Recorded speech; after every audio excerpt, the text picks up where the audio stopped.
I want to dive into one thing that we've seen a lot of changes recently, where over the last couple of years, test scores have been optional, and now they're bringing test scores back. At many of the universities that got rid of them, now they're bringing them back.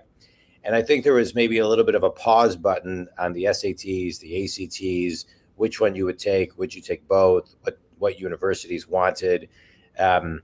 What's one thing everybody kind of needs to kind of get back into sync with when it comes to not only taking the tests, but how far in advance do you need to start really studying for the tests?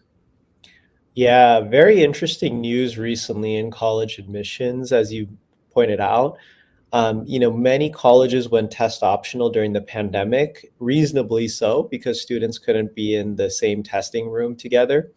However, now many top universities, including Harvard, Yale, MIT, Dartmouth, Brown, Caltech, Georgetown, University of Texas at Austin. I mean, I could go on and on. The list goes on and on in terms of universities that are reinstating SAT and ACT requirements.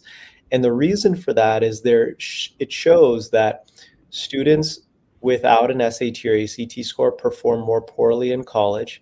And the reason for that is oftentimes because of all the grade inflation that's happened in the school systems. Now about 47% of all high school seniors graduate with an A average. So A used to be exceptional. Now A is average, Right. and so it's really hard to tell students apart when everyone's got a 4.0. Yeah. And so these universities are bringing back the tests. They're no longer optional at most top universities. And I imagine hundreds more are going to be announcing over the next year or two Yeah. as the research and the data comes through. So Yeah. for parents and students out there who are listening, I would get started with your test preparation as soon as ninth or 10th grade. I know a lot of people like to wait until 11th or 12th grade. But at that point, oftentimes you've missed the boat in terms of the preliminary SAT, getting national merit scholarships. And, it's really hard to improve your score in 2 weeks, as many parents and students try to come and say, my test in 2 weeks, can I improve my score? Yeah. I really like to take the long-term outlook with this Yeah. stuff. I think that's important.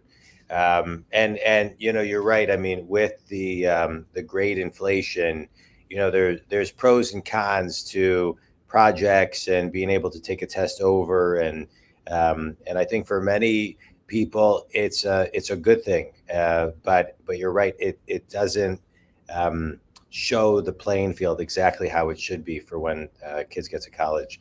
All right, good. Well, thank you. Thanks for that, Shane. I appreciate it.